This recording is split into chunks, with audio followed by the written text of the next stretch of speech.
Upang Hilonggo. Please subscribe And like. and share. Ayun, welcome back, no, mga kababayan. Eto na naman, reaksyonan na naman natin itong pahayag ni Harry Roque na nagsanib puwersa na daw umano ang Dilawan at ang mga loyalista. Sabi ni Harry Roque. Mga kababayan ha, ito'y pahayag na naman ho ni Harry Roque. Dahil daw umano, may nakapasok na dalawang senador na Dilawan, ang isa number 2 pa, kasunod ni Bongo. Itong si Bam Aquino at si Kiko Pangilinan. So yun po ang sinasabi ni Harry Roque na nakapasok daw na Dilawan. So eto, pakinggan po natin ang pahayag niya. Ano ba ang ibig sabihin na nakapasok yung dalawang Dilawan?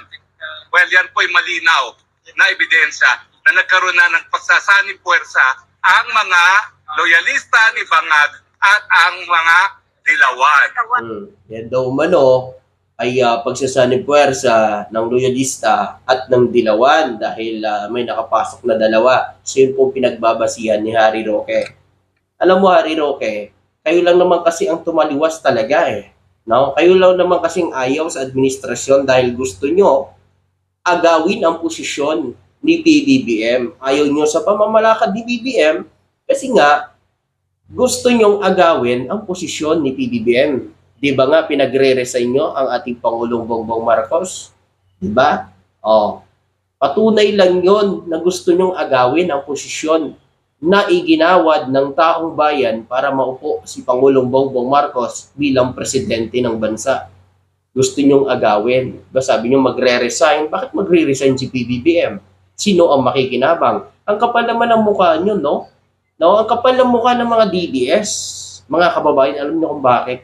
Pinagre-resign nila si PBBM. Sino ho ang makikinabang? Pag nag-resign ho ang ating Pangulong Bongbong Marcos, sino ho po ang makikinabang? Di ba sila?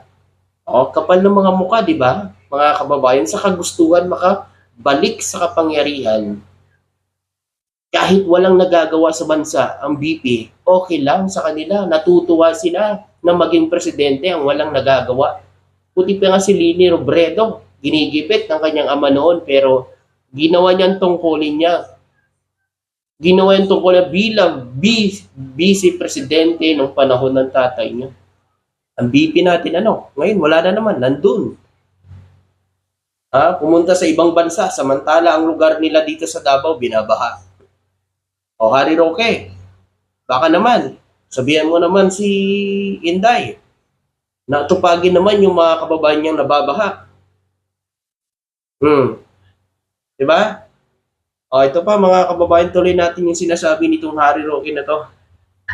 Otherwise, saan manggagaling yung boto ng dalawang Dilawan, no? Unang-una po, sandaan niyo po. Sa ating analysis, tatlo po yan. 14, 14, 14. Duterte, Marcos, and Dilawan. Alam nyo kasi, sila naman kasi nagaganyan eh. Nahati-hati nila yung mga tao. Pero ang gusto lang ho ng gobyerno, ang gusto ni BBM, magkakaisa. Pagkakaisa. No? Sila lang naman po ganyan eh. Bakit? Dahil sa kapangyarihan, gusto nilang mabawi muli ang kapangyarihan sa ating Pangulong Bongbong Marcos. Pero lang yan. Eto lang, sa mga DDS, sino bang umunang gustong pababayin si BBM? BBM resign. Diba? Kayo? Nag-rally kayo dun sa Liwasan Bonifacio, pumunta pa si BP Sara Duterte, na si BBM, ginawa sang caretaker ng bansa, iniwanan sa kanya, pinagkatiwalaan siya, pumunta po dun sa Liwasan Bonifacio na nagrarally na ang sigaw ng mga DDS resign PBBM. Diba? Tama ba yon? Ikaw ang pangalawang Pangulo, tapos nandun ka sa rally ng mga DDS doon sa may Liwasan Bonifacio dahil sabihin mo, nagpapakita ka ng suporta. Mali pa rin yun. Kasi ikaw ay nasa gobyerno, ikaw ang pangalawang Pangulo ng Republika ng Pilipinas. So, parang inuudyukan mo pa. No? Ang mga supporters niyo na mag-rally. Eto, pakinggan pa natin. So, ang ibig sabihin lang po yan, kung Dilawan lang, hindi sapat. So, nangyari, nakipagsanib puwersa ang mga Bangag dito sa mga Dilawan. So, ibig sabihin daw, sabi ni Harry Roque, hindi daw kaya ng Marcos ang Duterte. Kaya nakipagsanib daw, no, ang Marcos sa mga dilawan, ganun daw. Alam mo, Harry Roque, kahit kailan, hindi ko mapaghiganti si PBBM. Nagtatrabaho ang Pangulo para sa bayan. Hindi ho para makipagkasundo o kanino man. Ang kay PBBM lang, tapos na ang nangyari nung panahon nila at hindi na maibabalik pa yun. No, kung ano man ang mga nakalipas.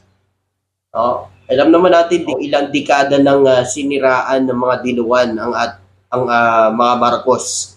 Pero tingnan nyo naman, nakaupo na sila. Binalikan ba nila ang mga dilawan? Gumanti ba sila ng mga paninira nila na ginawa dati?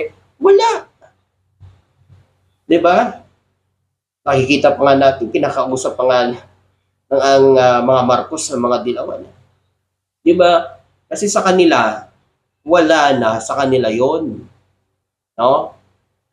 Wala na sa kanila dahil hindi sila mapagigante. Kayo lang naman kasi. Ikaw kasi, Harry Roque, dumikit ka lang talaga dyan. Kasi kapag ka napatalsik si BBM, ikaw ang unang makikinabang. Kasi malo kung bakit? Para ma-absuelto ka sa mga kaso mo. Kahit mali. Diba? Yun lang naman yun eh. Sa kagustuhan mo na ipa-absuelto ka ni PBBM sa mga mali mong ginawa sa Pugo, sa pagkasangkot mo sa Pugo, ganyan ho ang ginawa mo. Siniraan mo si PBBM. Diba? Tuloy natin.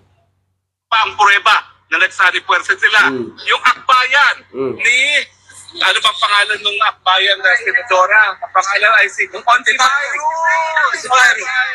Pag natin kalimutan. Abay number 1. Pwede ba mag-number 1 yan kung hindi nagsari puwersa ang mga kadiliman sa kasamaan?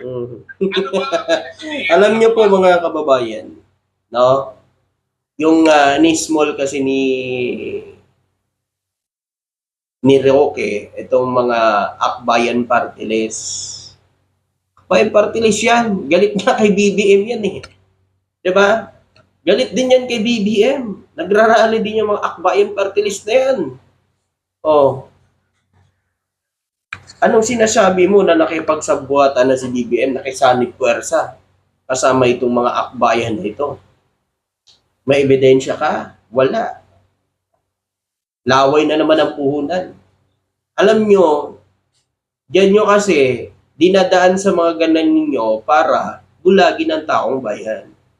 Binubulag ho kasi yung iba nating kababayan, binubulag nila sa mga ganitong payag ni Harry Roque.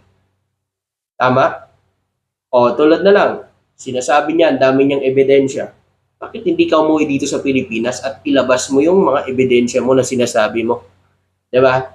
Harapin mo yung kaso mo, kung matapang ka talaga, harapin mo yung kaso mo, ipakita mo sa taong bayan na ikaw ay walang kasalanan. At lahat ng mga akusasyon mo sa presidente o sa mga opisyal ng gobyerno na sinasabi mo, ilabas mo yan, patunayan mo sa taong bayan. O ito, sabi ni Laila Dilema, may mensahe si Laila Dilema sa'yo. Ito, pakinggan mo. What about Harry Roque? Ang pinakamensahe ko lang sa kanya, bumalik na siya dito, harapin niya. Harapin niya yung mga akusasyon laban sa kanya. Mahinahon po yan si Laila Dilema. Bumalik ka na rito, Harry Roque. Harapin mo daw ang akusasyon sa'yo. Tuloy natin. Siya dapat nagtatago sa ibang bansa, o wag siya dapat, under the what? Yung kanyang application for asylum ay ganun na lang, hindi siya babalik dito para harapin. May warrant of arrest na. At alam naman niya yan bilang isang abogado na there is such a principle or a dictum in law that flight is indicative of guilt. So dapat harapin niya. Narinig mo, Harry Roque. Dapat harapin mo. Mensahe sa iyo ni Laila Dilema, ha? Harapin mo. Pumunta ka at umuwi ka rito. Umuwi ka rito sa Pilipinas. Harapin mo yung kaso mo kung talagang walang kasalanan. Huwag yan. sa ibang bansa. Dito mo ilabas ang tapang mo. Kung matapang ka. Talo ka pa nila Ila de Lima, oh. Diba? Panahon nyo. Oh, inarap ang kaso niya. Oh, ngayon, nakalaya siya. Kaso ngayon, sasabihin mo, si BBM pinapalaya ang drug lord. Bakit? Si Kerwin Espinosa, di ba, nakalaya rin. Bakit? Ano bang sinampan yung kaso diyan nung panahon nyo? Eh, panahon nyo yan nakulong. Ibig sabihin, walang sapat na ebidensya ang sinampan yung kaso kay Leila de Lima at kay Kerwin Espinosa. Di ba? Oh, walang sapat na ebidensya kaya nakalaya sila. Panahon nyo yan eh. Dapat gumawa na kayo ng sinampahan nyo na sila ng kaso na habang buhay na pagkakulong. Pero paano nyo nga gagawin yun? Eh wala nga kayong matibay na ebidensya. Kaya nga nakalaya si Leila de Lima at saka si Kerwin Espinosa. Diba? O ngayon, sisisihin nyo si BBM. Sisihin nyo ang PAS-admin. Kasi sila nag-file ng kaso kay Leila de Lima at kay Kerwin Espinosa. O, diba? Iyak na mga madides dyan. Yun po, maraming salamat at maraming thank you.